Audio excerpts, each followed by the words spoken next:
Merhaba arkadaşlar, örgü kanalıma hoş geldiniz. Minik kız çocuklarımız için hem kolay hem de güzel tığ işi bir etek yaptım. Bugün bu etek anlatımını sizlerle paylaşmak istiyorum. Ben bugün etek anlatımını 1-2 yaş arası bebek ölçüsüne göre yapıyorum arkadaşlar. Ama siz bu eteği daha az sayıda bel örgüsü yaparak yeni doğan bebek için, 3 aylık bebek için, 6 aylık bebek için yapabilirsiniz.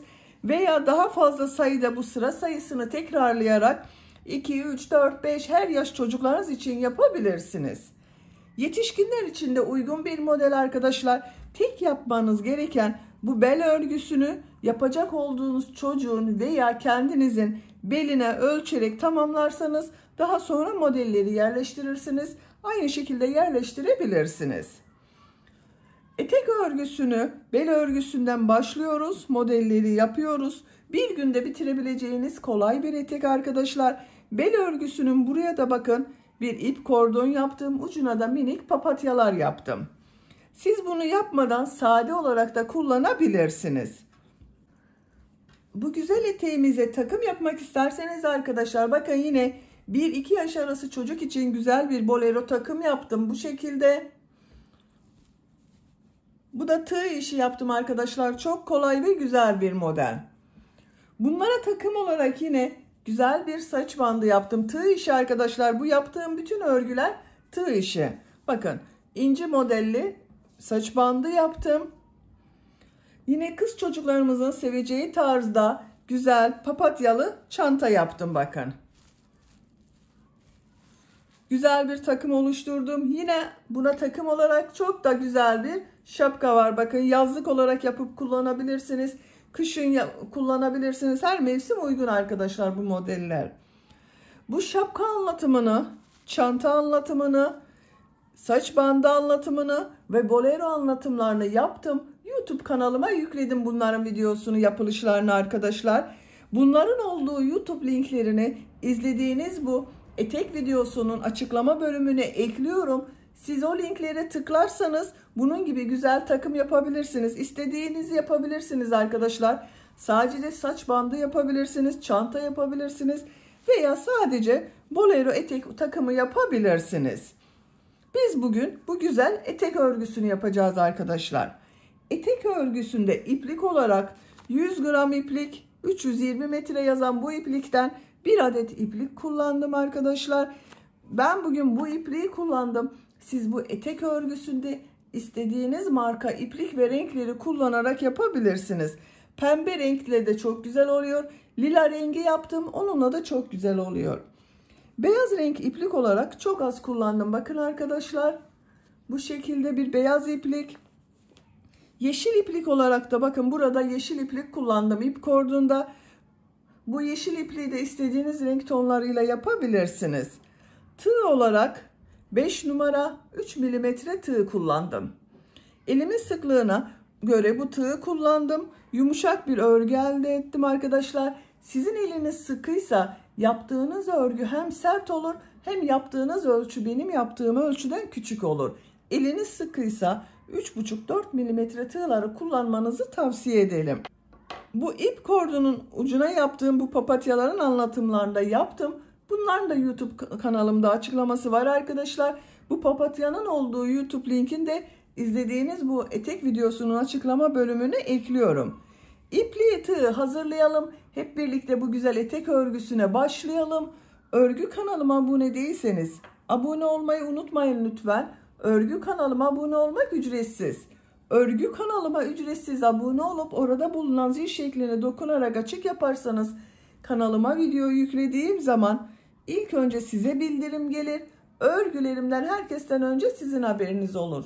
İzlediğiniz videolarıma beğeni ve yorumlarınızı yaparsanız çok sevinirim arkadaşlar. Hepinize kolay gelsin. İyi çalışmalar.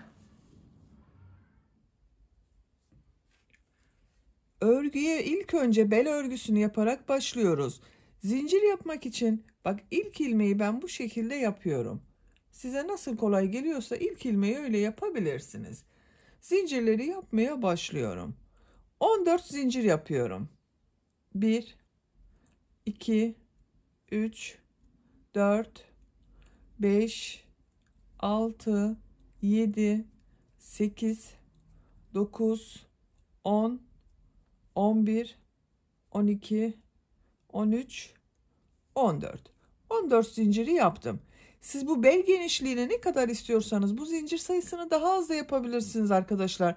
10 zincir de yapabilirsiniz, 12 zincir de yapabilirsiniz, 15-16 zincir de yapabilirsiniz. Ben bunu yeterli görüyorum. Tığ üzerine iplik alıyorum.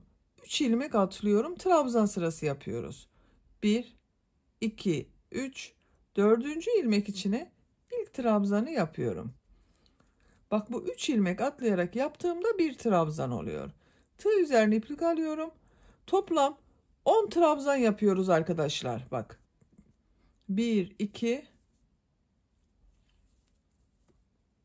3, 4, 5, 6, 7, 8, 9, 10. Bak 10 trabzan yaptım. Bu ilk başta 3 ilmek atlayarak yaptığımla birlikte 11 trabzan var. Bak 1, 2, 3, 4, 5, 6, 7, 8, 9, 10, 11. Siz bunu 12 trabzan, 13 trabzan yapabilirsiniz, 10 trabzan yapabilirsiniz. Bu bel örgüsünün genişliği olacak. Bak şu şekilde. Santimetre olarak da ölçelim isterseniz.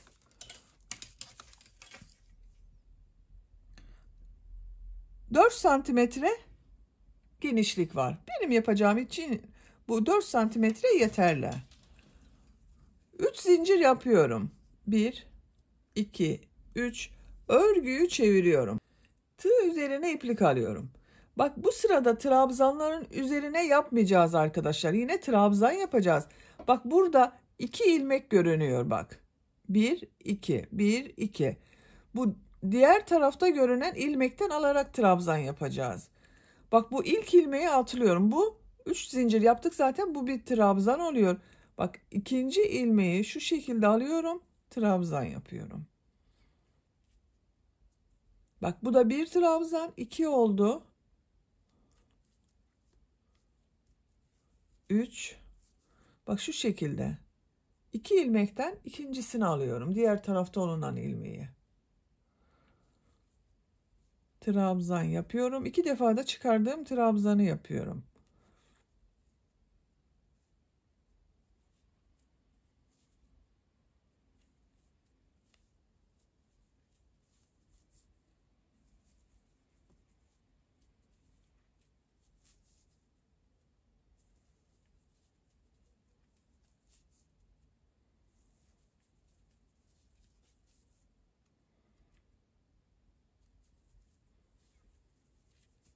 Bak son trabzana geldim.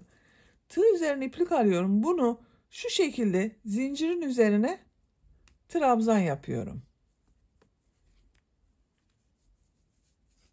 Kaç trabzan olduğunu sayalım bak. 2, 4, 6, 8, 10, 11. Yine 11 trabzan var.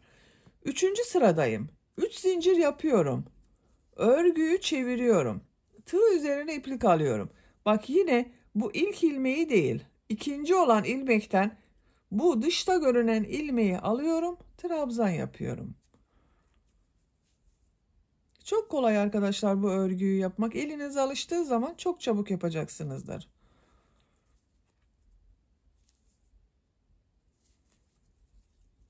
Bak tekrar ediyorum. Şu şekilde yapmıyorum. Burada görünen 2 ilmekten dışta görünen, dış tarafta görünen ilmeği alıyorum. Trabzan yapıyorum.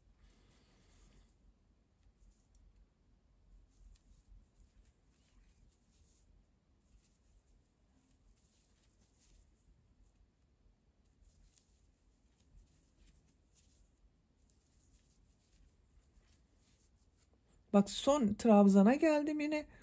Burada bulunan zincir üzerine trabzan yapıyorum.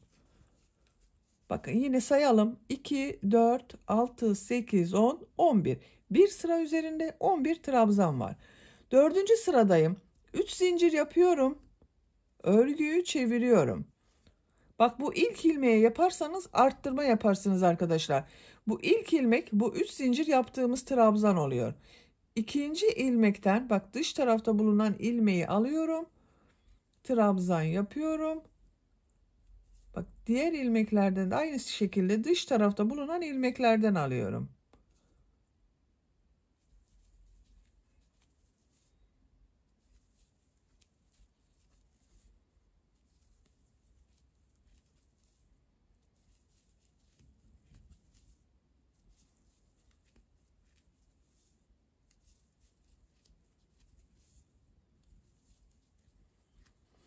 Bak sıra sonunu tekrar gösteriyorum. 3 zincir yaparak dönüş yaptım.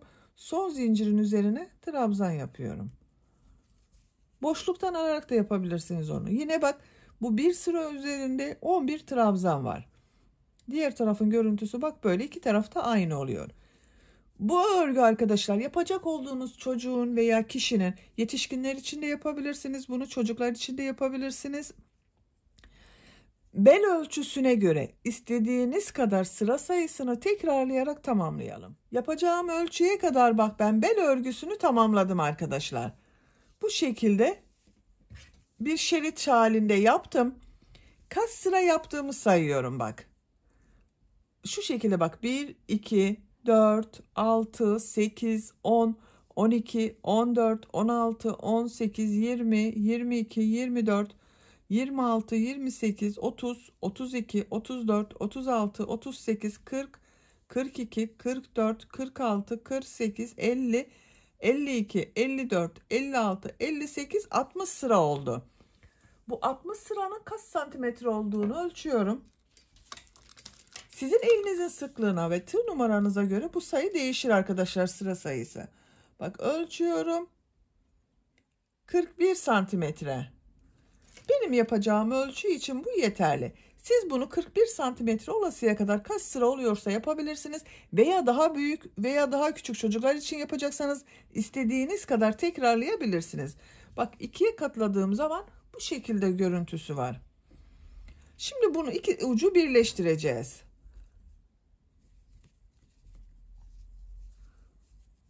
Bak şu şekilde tutuyorum. Tığı çıkartıyorum. Karşı taraftan. İki tarafta aynı görüntüde olduğu için fark etmeyecektir arkadaşlar. Bak bu ilk ilmeğe tığı takıyorum. İlmeği aldım. İçinden çekiyorum.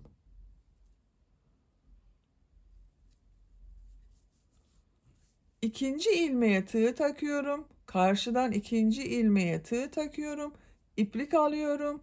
Bak çektim. Tığ üzerinde bulunan ilmekten de çekiyorum. İlmek kaydırma yapıyorum bak. Diğer ilmeğe tığ taktım. Karşıda bulunan ilmeğe tığ taktım. Bak iki tarafı birleştiriyoruz. İplik aldım, çekiyorum.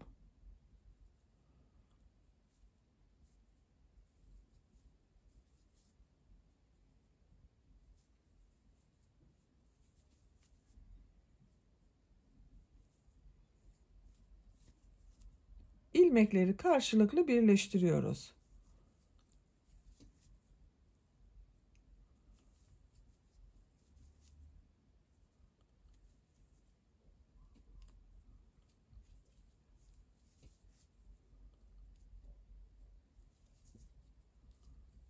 Bak son ilmeği birleştiriyorum. Karşıdan son ilmeğe tığ takıyorum. İplik aldım. İlmek kaydırma yaptım bak. Birleştirme yaptığım yerin görüntüsü böyle. Diğer tarafın bak görüntüsü de bu şekilde. Bakın. Böyle oldu arkadaşlar. Elastik bir görüntüsü var bak, esniyor. Şimdi bunun çevresinden bir sıra sık iğne yapıyorum. Modeli başlamadan önce bir sıra sık iğne yapıyorum. Bak bir zincir yapıyorum. Bu trabzan dönüş yaptığımız yer var bak. Buraya 2 sık iğne yapıyorum. Diğer trabzan sırasına da 2 sık iğne yapıyorum. Her sıraya 2 sık iğne yapıyorum. Tam denk geliyor. Siz eliniz sıkıysa arada 3 de yapabilirsiniz arkadaşlar.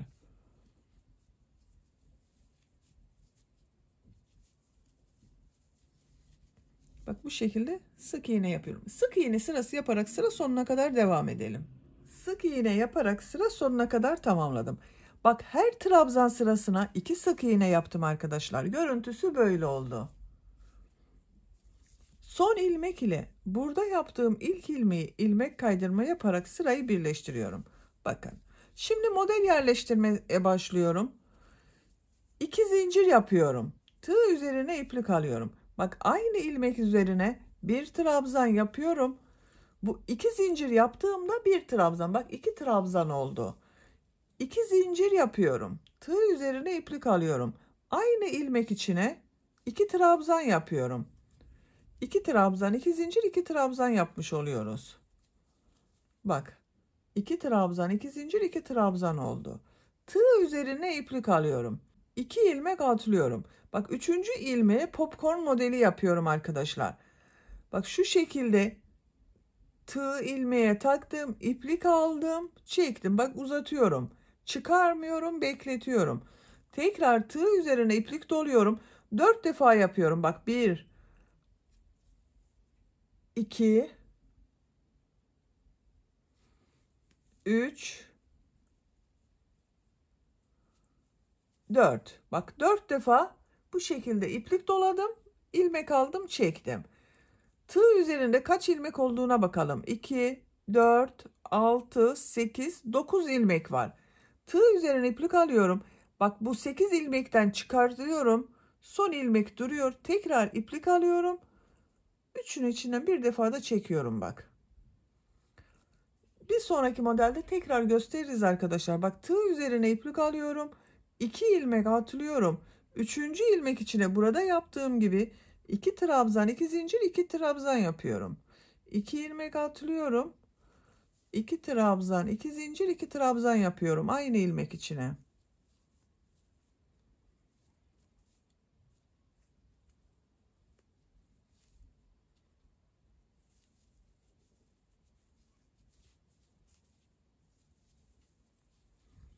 Bak 2 trabzan, 2 zincir, 2 trabzan yaptım. Şimdi popcorn modeli yapacağız. Tığ üzerine iplik alıyorum. 2 ilmek atlıyorum. Popcorn modeli için elimi takip ederseniz daha iyi anlaşılır arkadaşlar. Bak 2 ilmek atlıyorum. Tığ ilmeğe taktım. İplik aldım. Uzatıyorum. Bak tığ üzerinde 3 ilmek var. Bekletiyorum. Çıkarmıyorum. Tekrar tığ üzerine iplik doluyorum. İlmek aldım. Bak. Tığ üzerinde 5 ilmek var. 2 oldu. Tığ üzerine iplik alıyorum. İplik aldım. 3. Tekrar bak tığ üzerine iplik alıyorum. İlmek aldım. Çıkardım. 4 oldu. 4 defa yapıyoruz aynı işlemi. Şu şekilde içinden çektim. Bak. Bu şekilde oldu arkadaşlar. Tığ üzerine iplik alıyorum. 2 ilmek atlıyorum. 3. ilmeğe 2 trabzan, 2 zincir, 2 trabzan yapıyorum.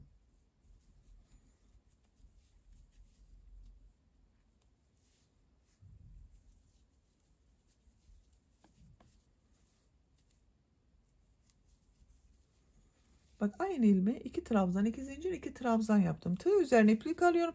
Tekrar şu popcorn modelini yapıyoruz. 2 ilmek atlıyorum. 1 2 3 4. Bak 4 defa aynı işlemi yaptım. İlmek aldım. Hepsini içinden çektim. Bak son ilmekten çıkarmıyorum. Tekrar iplik alıyorum. Onu içinden çıkartıyorum. Tığ üzerine iplik alıyorum. 2 ilmek atlıyorum. 2 trabzan, 2 zincir, 2 trabzan yapıyoruz. Bak modelimiz bu şekilde oluyor.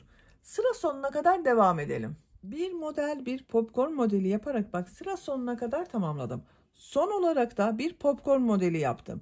Sıra başında bak 2 trabzan, 2 zincir, 2 trabzandan oluşan modeli başladım. Sıra sonunda popcorn ile bitirdim. Bunun birbirine devam etmesi gerekiyor arkadaşlar. Eğer iki model yan yana gelirse modeliniz güzel görünmeyecektir. Ayarlama yapabilirsiniz. Benim tam denk geldi. Eksik veya fazla gelmedi sayılar.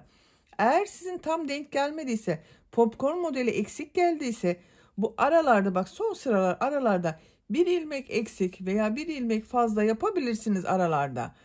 Ama bak bu şekilde denk gelmesi gerekiyor. Modelden önce bak popcorn modeli. Bu son yaptığım modeli burada yaptığım ilk ilmek ile bak 2 zincir yaparak bir trabzan yaptım. Bununla ilmek kaydırma yaparak sırayı birleştiriyorum. Bu sırada modeller yaptım. Bak bu şekilde oldu arkadaşlar. Bu sırada bu modelleri bak popcorn modellerini aynı yapacağız. 2 trabzan 2 zincir 2 trabzan yaptığımız modelleri 3 trabzan 2 zincir 3 trabzan yapacağız. İlmek kaydırma yaparak bu 2 zincirli boşluğa geçiyorum.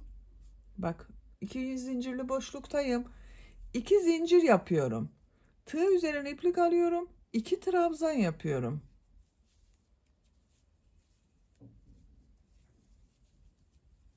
İki zincirle birlikte 3 trabzan oldu. 2 zincir yapıyorum. Aynı boşluk içine bak 2 zincir üzerine 3 trabzan yapıyorum.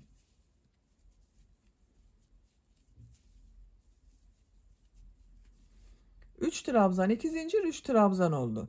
Tığ üzerine iplik alıyorum. Bak bu popcorn modelinin üzerinde bulunan ilmek var. Bunun üzerine popcorn modeli yapıyorum. Yine 4 defada yaptığım popcorn modelini yapıyorum. 3 4 Tığ üzerine iplik alıyorum. Bu 2 zincirli boşluğa 3 trabzan 2 zincir 3 trabzan yapıyorum.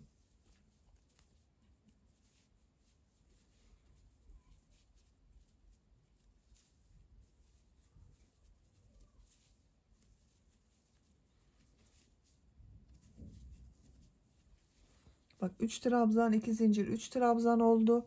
Tığ üzerine iplik alıyorum. Bak bu popcorn modelin üzerinde bulunan ilmeğe popcorn modeli yapıyorum.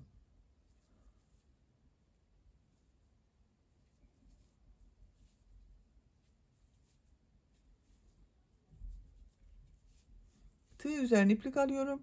Bu model ortasına 3 trabzan 2 zincir 3 trabzan yapıyorum.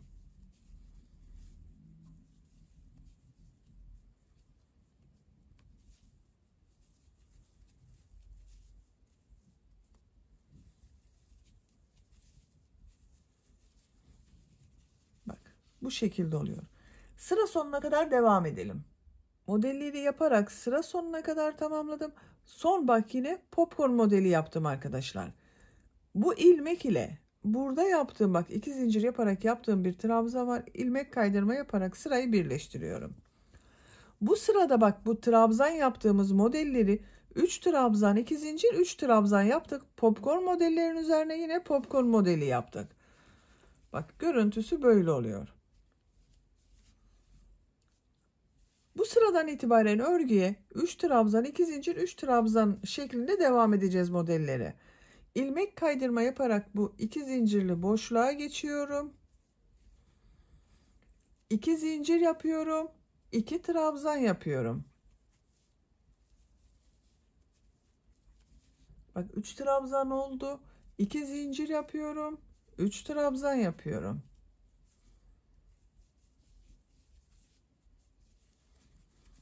Üç trabzan 2 zincir 3 trabzan. Tığ üzerine iplik alıyorum. Bu popcorn modelinin üzerinde bulunan bak bu ilmeğe popcorn modeli yapıyorum.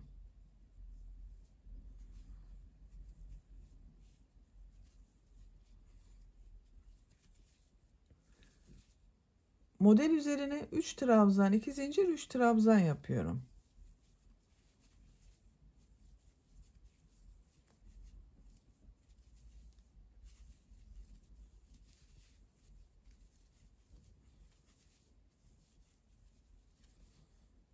Tığ üzerine iplik alıyorum. Popcorn modelin üzerine popcorn modeli yapıyorum.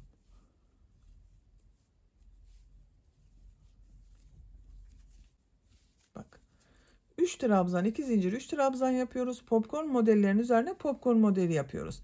Sıra sonuna kadar devam edelim. İlmek kaydırma yapalım. Bak birleştirelim. Buraya da ilmek kaydırma yapalım. Yine 3 trabzan 2 zincir 3 trabzan yapalım. Popcornların üzerine popcorn modeli yapalım. Etek örgüsü bu şekilde devam edecek arkadaşlar. Etek örgüsünü model sırasını tekrarlayarak 10 sıra yaptım. 1 2, 3, 4, 5, 6, 7, 8, 9, 10. Burada bitirmiyorum arkadaşlar. Bu sıradan itibaren bir sıra beyaz renk ile bir sırada sarı renkli iplik ile modelleri yapmaya devam ediyorum. Bakın sıra sonunda ilmek kaydırma yaparak sırayı birleştirdim, ipliği kestim.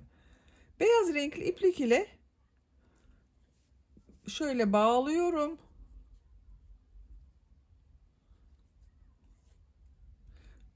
Bu iki zincirli boşluktan ilmek yapıyorum. 2 zincir yapıyorum. Tığ üzerine iplik alıyorum.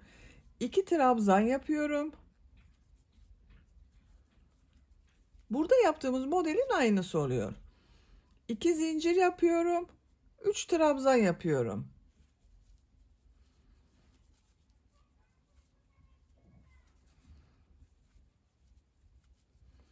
Bakın arkadaşlar, bu 2 zincir yaptığımızla birlikte 3 trabzan, 2 zincir, 3 trabzan oldu. Tığ üzerine iplik alıyorum. Popcorn modelinin üzerine popcorn modeli yapıyorum.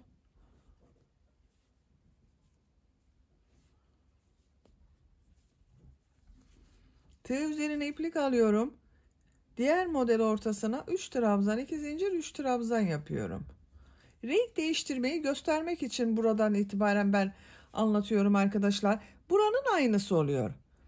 Sıra sonuna kadar devam edelim. Sıra sonunda ilmek kaydırma yapalım, birleştirelim.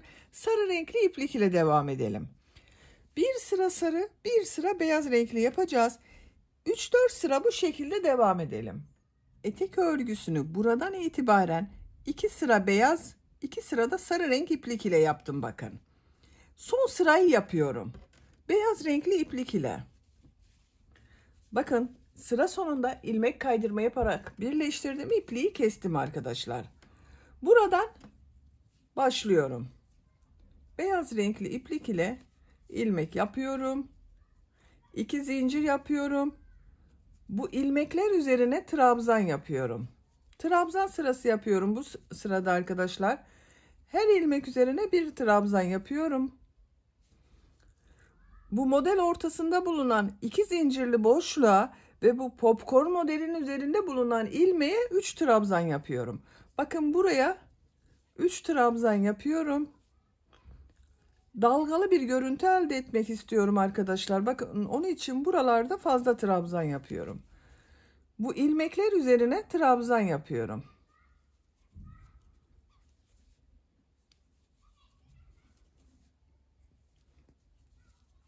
Bakın bunlara birer trabzan yaptım. Bu popcorn modelinin üzerinde bulunan ilmeğe 3 trabzan yapıyorum.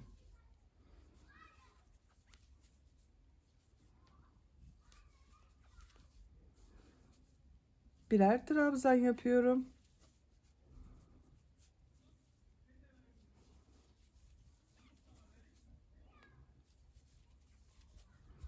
Bu 2 zincirli boşluğa 3 trabzan yapıyorum.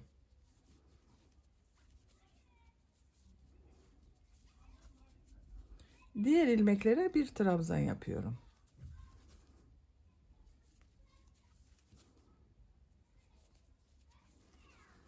Bakın buraya da 3 trabzan yapıyorum.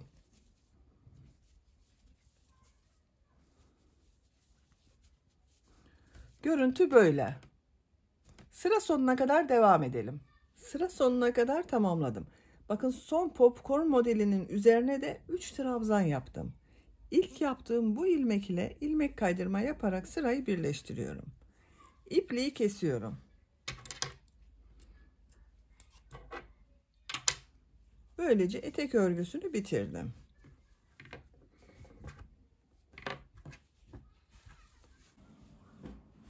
Bakın çok güzel oldu arkadaşlar etek örgüsü. Son olarak da eteğin bu bel örgüsünün buraya bir ip kordon yapmak istiyorum. Yeşil renkli iplik ile ip kordon yapıyorum. İp kordon ucuna da bunun gibi minik papatyalar yapıyorum. İlk önce bu çiçek örgüsünü yapalım. Daha sonra ip kordonu hazırlarız. Çiçek örgüsünü ilk önce bu orta bölümde bulunan sarı renkli yeri yapıyoruz arkadaşlar. Onun için bu renk bir sarı renk iplik kullanıyorum. Siz isterseniz daha açık renkli sarı renk iplik tercih edebilirsiniz.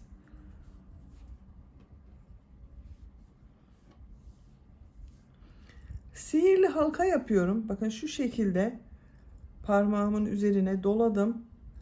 Bu doladığım ilmekten ilmek yapıyorum. Sihirli halkayı oluşturdum. Bir zincir yapıyorum. Sihirli halka içine 8 sık iğne yapıyorum. Bakın şu şekilde ilmek alıyorum.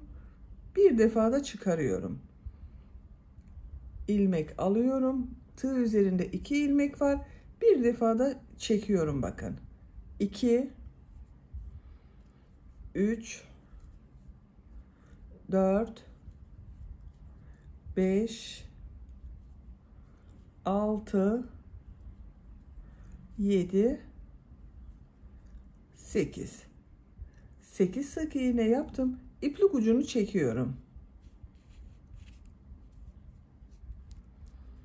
Bakın burayı birleştirdim. İlmek kaydırma yaparak birleştiriyorum. Bakın ilk yaptığım bu sık iğnenin üzerine tığ takıyorum. Bu ipliği de üste alıyorum. Bakın şu şekilde iplik aldım, çektim. Tığ üzerinde bulunan ilmekten de çektim. İlmek kaydırma yaparak burayı birleştirdim. Bir zincir yapıyorum. Tekrar bu 8 ilmek üzerine birer defa sık iğne yapıyorum. 1 2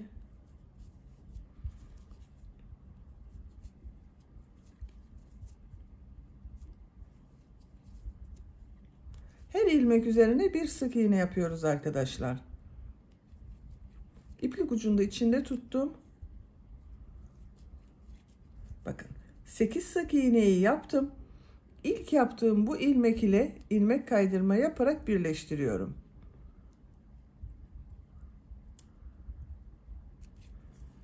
Arttırma yapmadığımız için bakın bu şekilde bir görüntü elde ettik. İpliği kesiyorum.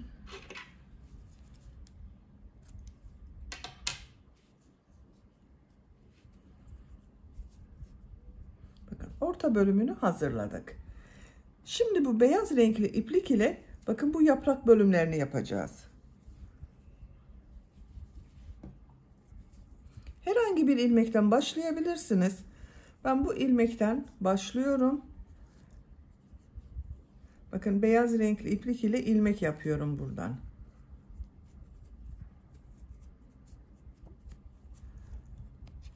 Bir zincir yaptım, sağlamlaştırdım. 3 zincir yapıyorum. 1 2 3. Tığ üzerine 2 defa iplik doluyorum. Aynı ilmeğe 2 üçlü trabzan yapıyorum.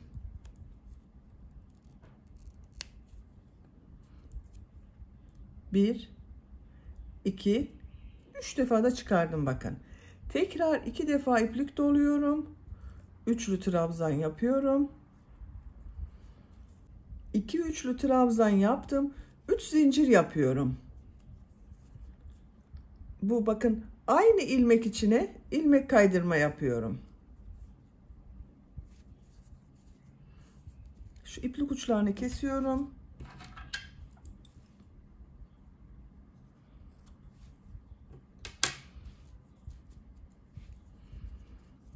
Bakın ilmek kaydırma yaptım. Yaprağın birisini hazırladım.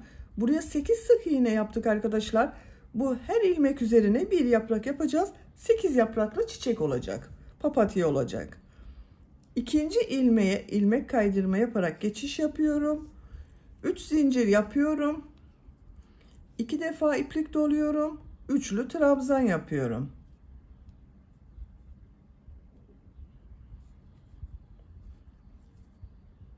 Aynı ilmeğe bir üçlü trabzan daha yapıyorum.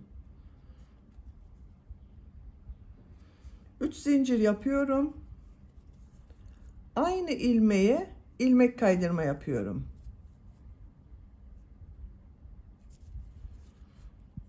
Diğer ilmeğe ilmek kaydırma yaparak geçiyorum. 3 zincir yapıyorum.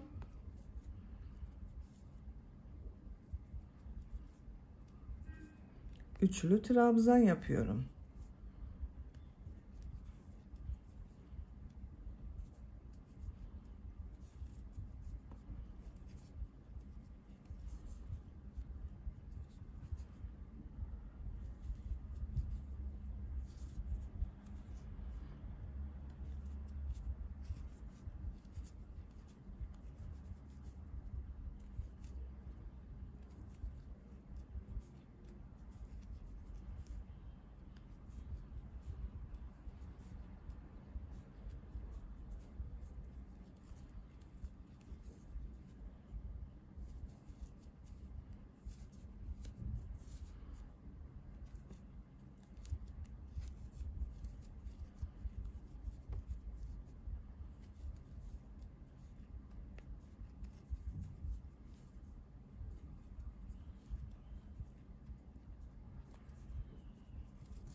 son yaprağı yapıyorum arkadaşlar. Bakın ilmek kaydırma yaparak yaptım.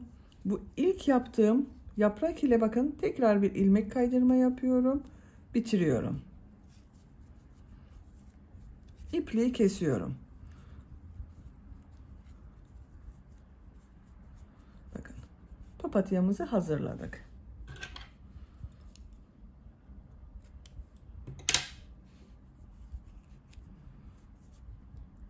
Bakın bu şekilde oldu. Çok güzel oldu. Bu çiçekten 2 tane yapacağız arkadaşlar. Bakın ben ikisini de hazırladım. Bu hazırladığım minik papatyalara ip kordon yapıyorum. Daha sonra bu etek örgümüze takacağız. Bu şekilde yeşil renkli bir iplik kullanıyorum. Çok kalın olmayan ince bir iplik. Onun için ben bunu 2 katlı yapıyorum bugün. İpliğin bir ucunu da içinden çıkardım arkadaşlar. 2 ucu birleştiriyorum. Buradan yeşil renkli bakın iplik ile ilmek yapıyorum.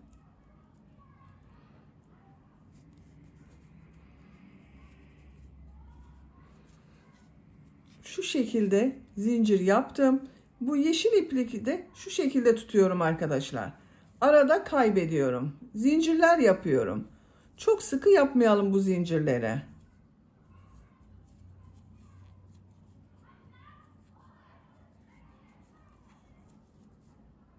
Zincirler yaparak devam edelim. Zincir örgüsünü tamamladım.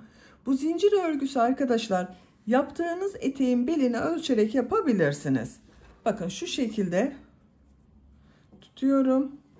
Fiyonk da bağlayacağımız için bakın böyle bu uzunluk benim için yeterli.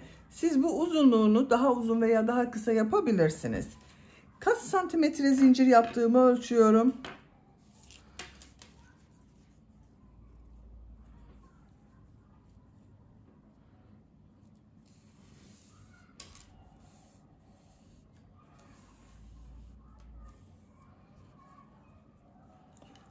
...115 santimetre zincir uzunluğu var.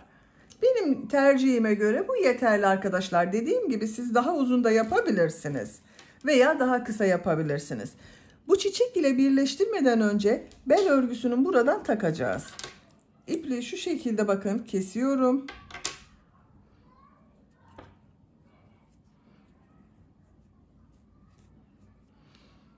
Tığ yardımıyla da takabilirsiniz. Başka şekillerde de takabilirsiniz. Ortaya getiriyorum. Bakın bitirdiğim yer tam arka orta. Burası. Ortayı buluyorum. Şu şekilde arkadaşlar. İçinden çekiyorum.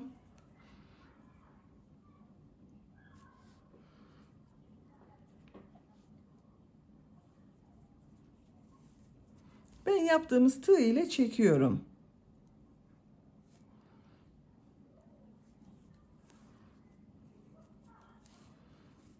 Bakın görüntüsü böyle oluyor. Buraya kadar devam edelim. Bakın buraya kadar taktım arkadaşlar. Bel örgüsünde görüntüsü böyle oldu. Şimdi diğer ucuna da bu yaptığım gibi papatya çiçeğini birleştiriyorum.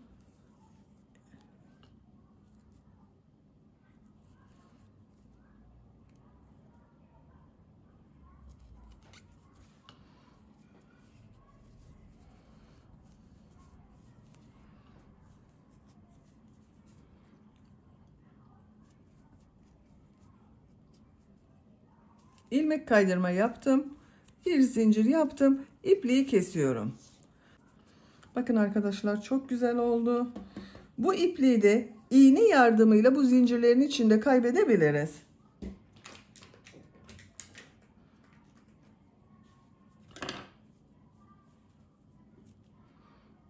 Bakın şu şekilde iğneye takıyorum. Tığ ile de çekebilirsiniz arkadaşlar.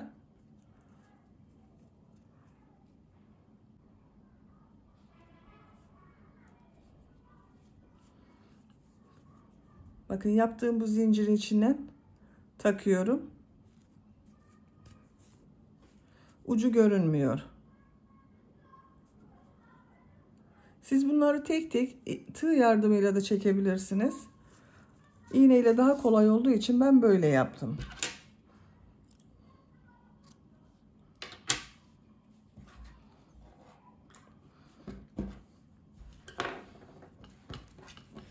Çocuğun beline göre giydirdikten sonra bu ip kordonu ayarlayabiliriz.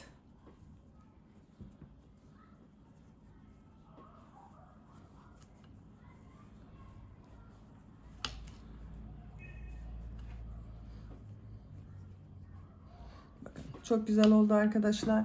Bitmiş olarak etek ölçüsünü söylüyorum.